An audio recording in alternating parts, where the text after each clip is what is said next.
Vítám vás za Kryptomagazín.cz, jmenuji se Jarda Rolím a dnes se zaměříme hlavně na to, co nám Federální rezervní systém ve středu přednesl, což jsme mimochodem vysílali a i vlastně živě v rámci našeho streamu s Matějem a Adamem, takže se na to už tak můžete zpětně kouknout, pokud chcete samozřejmě. Ale já se tady v této videoanalýze dneska budu vlastně snažit to co nejrychleji zhrnout, abyste ušetřili svůj drahocenný čas a věnovali se mnohem lepším aktivitám, vzhledem k tomu, že je pátek. Především je zajímavá a důležitá ta ekonomická projekce, kterou Fed vlastně zveřejnil jako součást toho měnově politického rozhodnutí. A ona se ta měnová projekce na první pohled příliš nezměnila, protože vlastně ten samotný výhled pro úrokové sazby vlastně došlo k němu žádné změně. Ale ve skutečnosti se změnila hodně, protože vlastně ten ďábel se skrývá právě v těch detailech, což právě musíte se věnovat tomu, abyste tady tyhle detaily byli schopni sami pozorovat, nebo sledujete mě, já vám to tady hezky až na podnose dám pěkně pod nos. Takže napněte uši, ale než se na to vrhneme, dávajte určitě dnešnímu videu lajky, budeme rádi za odběry kanálu, díky čemuž vám vlastně žádné budoucí video logicky neunikne. Můžete mě sledovat samozřejmě i na Twitteru, na LinkedInu a na Threads dokonce, teďka už nějakou dobu tam taky přispívám. Takže link najdete v komentáři, nebo si mě vygooglete, jo, takže mě prostě najdete, jak jen to půjde. Samozřejmě můžete sledovat i sociální sítě Kryptomagazínu přirozeně. A pamatujte, že všechna aktiva, která vlastně analyzujeme, tak jsou na platformě našeho partnera XTB, takže pokud máte brokera, nemáte brokera, nebo jste spokojení se současným brokerem, který ho používáte, tak využijte toho našeho affiliate linku z komentářů. Přirozeně tím podpoříte produkci tohoto obsahu, která je pro vás určený, z něčeho se to musí živit, nejsme Samaritáni žádní. Každopádně, už jdeme teda na to největší gro, jo, který vždycky prostě, když má Fed zasedání, tak to je pro investory takový malý svátek. A ono to rozhodnutí Federálního rezervního systému ze středy tedy vlastně z 19. března ponechali tu základní úrokovou sazbu beze změny, což je tedy v tom target range 4,25 a 4,5%. To bylo očekávatelné, počítalo se s tím pádem jako žádná velká reakce.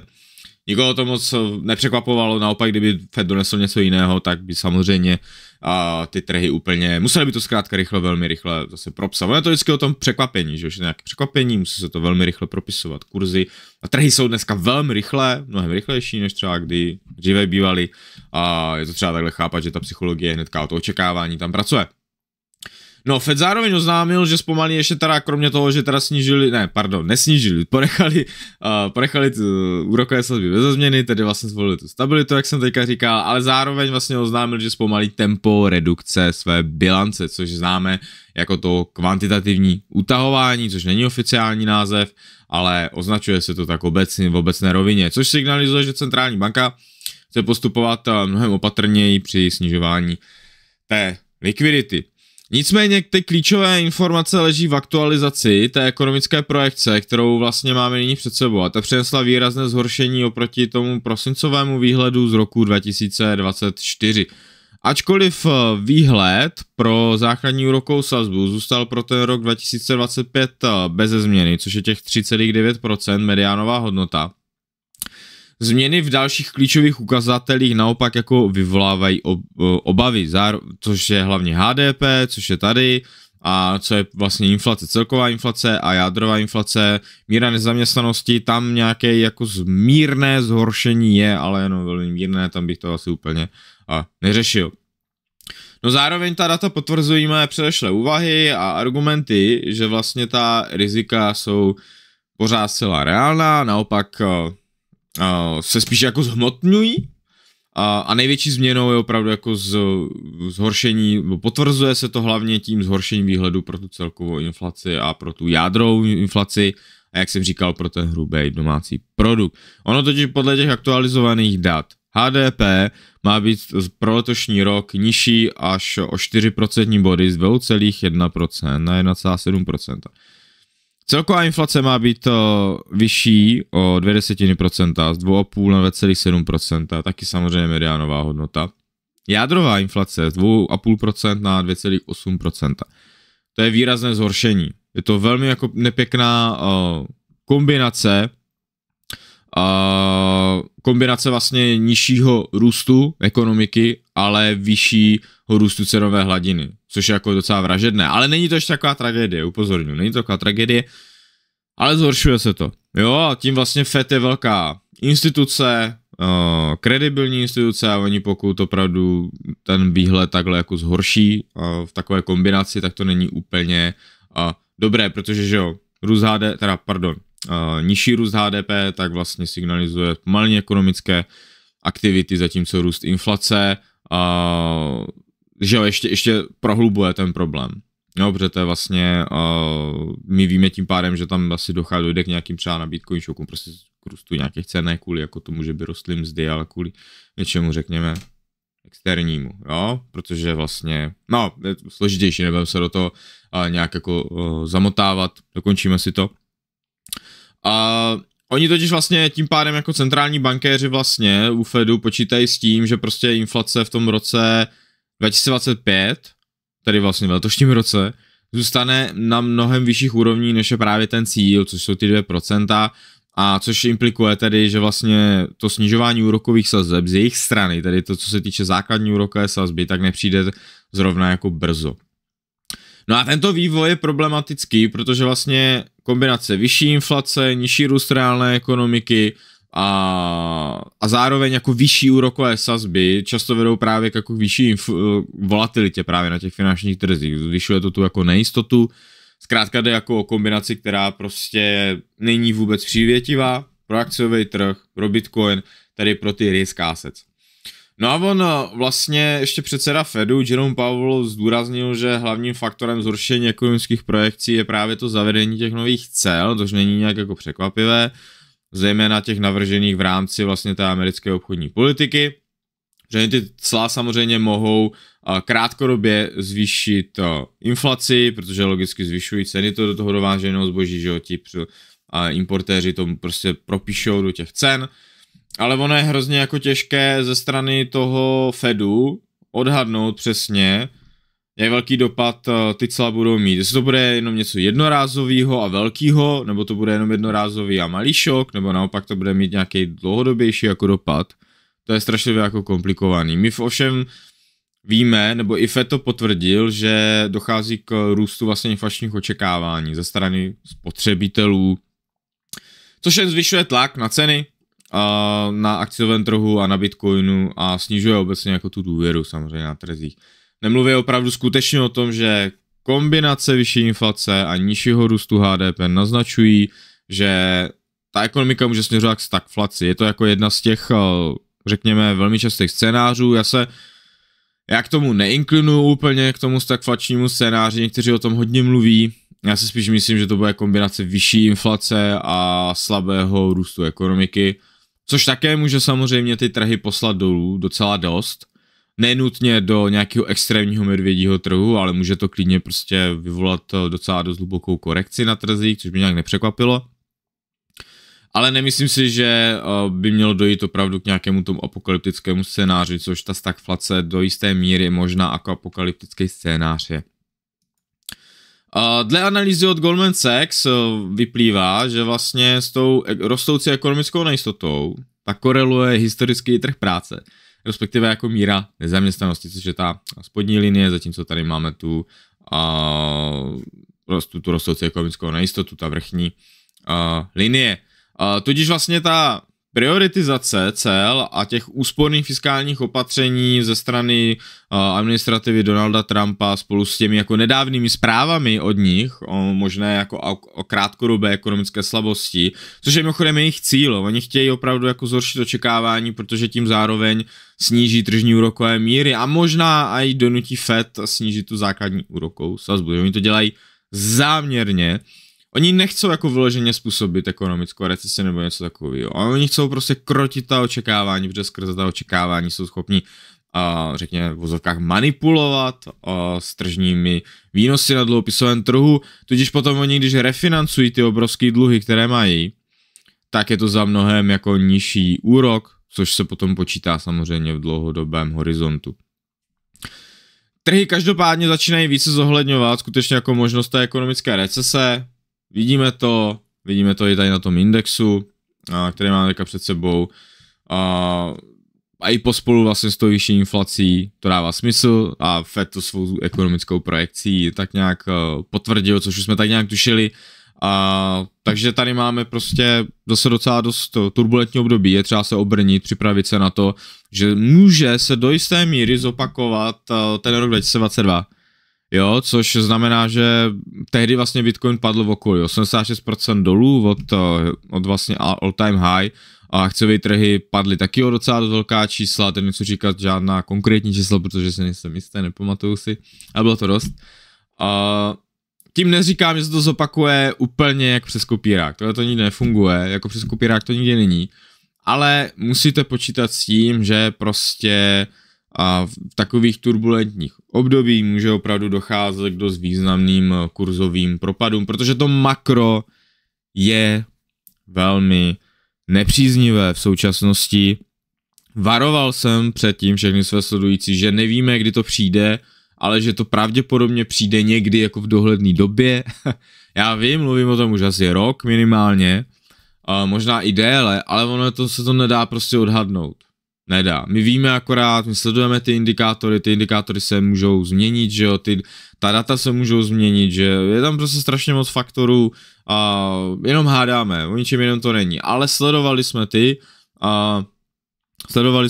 ta rizika a oni sice dlouho byli pořád ta rizika schovaná a až teďka pomaličku se dostávají postupně na povrch. Tím neznamená, že byste se měli nějak něčeho obávat, tím neznamená, že byste měli nějak panikařit, utíkat z trhu nebo něco takového, ne. Já jsem třeba plně zainvestovaný, ale čekám prostě na ty příležitosti, já jsem prostě defenzivní. Jsem defenzivní sice už 2 roky, ale to je z toho důvodu, že prostě načasovat to přesně na den, na týden, na měsíc a i na rok, to prostě nedá. Jo, pokud chcete být trošku napřed, tak samozřejmě trošku časovat musíte, řekněme, ale nikdy si to nenačasujete úplně přesně. Někdy to vyjde úplně, zase zaseknete. Ale teďka se mi to propisuje velmi pozitivně v mém portfoliu. Mně se teďka hrozně daří poslední měsíce, protože já jsem počítal s tím, že někdy tady tohleto velmi pravděpodobně asi přijde, což ona opravdu jako přichází. Ta nejistota na těch trzích. Uvidíme, jak dlouho to vydrží. Jo, třeba se to zase zlepší naopak během následujících pár měsíců. Třeba Bitcoin udělá to all time high, třeba akciové trhy udělají to další all time high. Nevidím do budoucnosti, ale zkrátka ta rizika tady pořád jsou a musíte na ně být připraveni. Já beru každý pokles jako dar, protože každý cenový pokles u mých oblíbených aktiv, která tedy já považuji za kvalitní, je prostě super, protože máte zase příležitost dokupovat za mnohem nižší ceny, takže se toho v podstatě netřeba bát. Každopádně jsme na Patreonu našem zavedli teďka slevy, teďka to platí asi týden, na první měsíc je to nějakých 70% dolů, takže pokud vás naše nabídka bonusového obsahu na Patreonu zaujala, tak se na to podívejte, je to pro lidi, kteří prostě se chcou vzdělávat, chcete si to zároveň oskoušet, jo, takže těch 70% dolů, to je skoro zadarmo de facto, takže si to můžete vyzkoušet, jestli vám to vyhovuje. My nic neslibujeme, my nedáváme žádné investiční rady ani nic podobného, skutečně jenom máte tu možnost s námi interagovat, kdo chce, tak to může samozřejmě využít, kdo nechce, tak může být jenom pasivní, nikoho nenutíme přirozeně, ale máte prostě tu možnost se podívat na to, jakým způsobem bez nějakých příkras my přemýšlíme nad tím, jak vlastně investujeme, a tím, jak přemýšlíme na trhy a máte přístup vlastně do těch našich portfolií. No a to je z mé strany všechno té první části. Jdeme na druhou část, to znamená technickou analýzu. Koukneme se prvně na Bitcoin, na týdenní graf, který nevypadá úplně dobře. Já jsem už vlastně...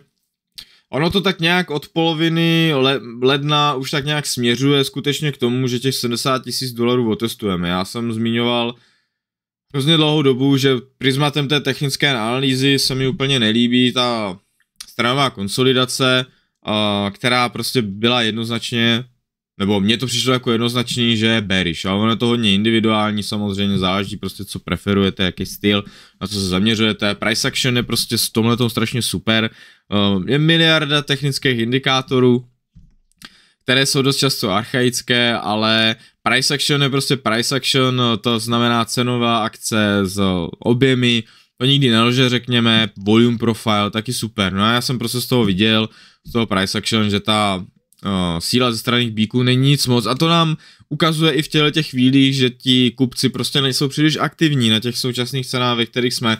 Tím pádem je z Bitcoinu de facto takový stablecoin.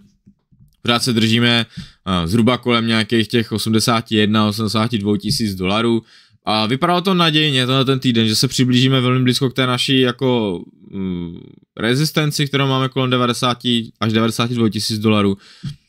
Místo toho je z toho prostě něco, co působí spíš jako bearish, to znamená prostě rostoucí klín a ty rostoucí klíny jsou medvědí pokračující paterny, když se takhle objeví v rámci nějakého poklesu. Tím pádem jako pořád se držím toho, že skutečně se otestujeme těch 70 tisíc dolarů na Bitcoinu a na tom se uvidí, co dál. Když tam uvidím velmi jako pěkné price action, což si nemyslím, že ho tam uvidím, upřímně, já jsem hrozně moc jako skeptický v tomhletom ohledu, ale z mé strany je to možná už hodně biasový, protože já prostě chci mnohem nižší ceny, abych do toho trhu mohl fakt jako vstoupit za no zkrátka mnohem jako v hlubších cenách, protože prostě tam mám limitky, ale to, co si myslím já, je irelevantní, záleží skutečně, jak ta cena zareaguje kolem těch 70 tisíc dolarů. Těch 70 tisíc dolarů je silná úroveň a my bychom tam vlastně měli sledovat nebo zaměřit se na prostě solidní price action. Chceme vidět silné price action, to znamená agresivní nákupy, vysoké objemy a hutnou obranu. Pokud tam uvidíme, tak možná tady tenhle ten pokles velmi rychle skončí. Ale bude záležet skutečně, jak ty trhy tam zareagují. Jestli ta reakce bude velmi slabá, tak já bych to bral jako potvrzení toho, že jsme skutečně na Bitcoinu v nějakém medvědím trhu, který vlastně jeho začátek by se teda datoval nějak do 20. ledna. To znamená, že může trvat, že jo, rok a půl, 2 roky, to nikdo samozřejmě neví přesně. A já vím, že pro mnohé je medvědí trh na Bitcoinu něco jako, co prostě nepřipadá vůbec v úvahu, ale ten trh je vůbec nejslabší teďka, ty poslední 2 měsíce, za posledních pár let. Tedy vlastně od konce toho posledního medvědího trhu. Který začal nějak jako podobně, jako nyní, že jo, velký prostě hluboký propady, slabá akce u klíčového supportu, taky vytvoření vrcholu velmi jako agresivní, no jako jsou tam prostě ty technické podobnosti tam rozhodně jsou a pokud u klíčových supportů bude Bitcoin reagovat velmi slabě, tak je to skutečně důkaz k tomu, že, nebo je to signál k tomu, že spíš jako trvá, že už probíhá nějaký, řekněme, medvědí trh, ale pokud prostě jste zvyklí na průměrování, co se týče jako pozic, tak je blbost čekat na prostě ceny, na které třeba čekám já. Já už se tomu trhu věnuju strašně dlouho a vím, jak dokáže prostě ten trh velmi agresivně prostě flash crashnout na velmi nízké úrovně. Já na to čekám, já jsem jak žralok, který čeká na příležitost, když mi to nevyjde na Bitcoinu, tak mi to vyjde u jiných, prostě u jiných aktiv. Já jsem si vyseděl prostě těžaře, já jsem si vyseděl některé akcie, já jsem si toho vyseděl tolik, jo, dluhopisy jsem si vyseděl, jo. Třeba si vysedím i ten Bitcoin, ale třeba si ho nevysedím nakonec. A pokud si ho vysedím, tak bude podle mě jako velký úspěch, já jsem trpělivý a nikam nespěchám. Jo. Při investování nesmíte spěchat, protože když spěcháte, tak je to cesta do pekel. A to je můj názor, jo, můj přístup je nějaký a nemusí to každému vyhovovat. Co se týče akciových indexů, tak tam byla krátký růst, který trval de facto od konce minulého týdne, od pátku. A u klíčových rezistencí na těch hlavních akciových indexech se ten růst prostě velmi rychle zastavil nebo zbrzdil minimálně. A teďka to zase vypadá na pokles. Technicky teda jsme otestovali vlastně spodní hranici těch stranových pásem. Nevypadá to úplně na těch akciových indexech jako dobře. A kromě teda Goldbugs, ti těžaři zlata samozřejmě kopírují hlavně zlato a zlato prostě jede bomby, takže Goldbugs jsou vůbec na nejvyšších úrovních od roku 2020. Uvidíme, jestli to high z roku 2020 pokoříme. Takže jako akciový trh, Bitcoin, spíš v těch chvílích vypadají na to, že si dost možná otestujou to svá low, která jsou relativně nedaleko, pak se uvidí, jo, bullish to není, jo, to vidí každý, podle mě, pokud to nevidíte, tak si lžete v těch chvílích, bullish to není, a to znamená, že to nemůže překvapit, to znamená, že se nemůžou objevit zprávy, které naopak tu situaci jako zlepší v podstatě. A naděje umírá poslední, že ano. Co se týče zlata, tak tam taky vidíme nějaké menší oslabení, ale já si myslím, že to bude velmi rychle zase růst, protože jsme prostě překonali tu hranici $3000 za unci, což je velký úspěch, zlato prostě překonalo klíčovou psychologickou hladinu, a což je jenom takové to potvrzení, že skutečně ten trh má velmi, velmi dobrá očekávání, co se týče dalšího růstu, respektive má velmi dobrá očekávání v tom smyslu, že se očekávají právě ty špatné věci, že ta nejistota, že jo, tomu strašně pomáhá, a motivuje to skutečně ty investory do toho zlata naskakovat a propisuje se to právě tak jako pěkným růstem. A možná najdu ještě ty faktory růstu, aby jsme je teďka měli před sebou.